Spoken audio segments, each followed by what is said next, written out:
Naša inovacija je biološka čistilna naprava v koncertni dvorani Postojnske jame.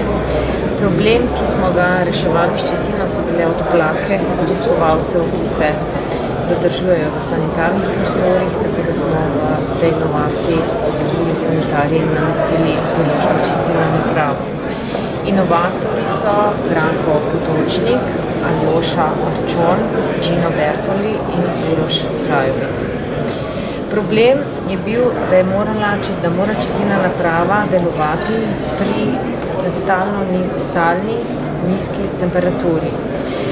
Pilotni projekt je bil napravljen na Norveškem, na univerzu v Trondheimu, potem pa so naši kolegi to inovacijo aplicirali v Postojnski jami.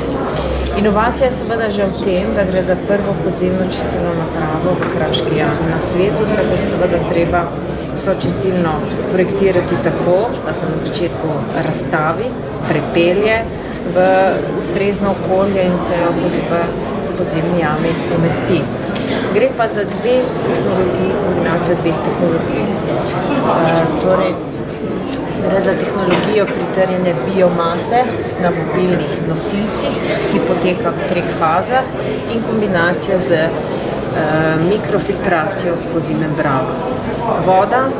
Očiščenost vode bo 98%, tako da se lahko ta voda potem tudi uporabi za nadaljnjo sanitarno uporabo.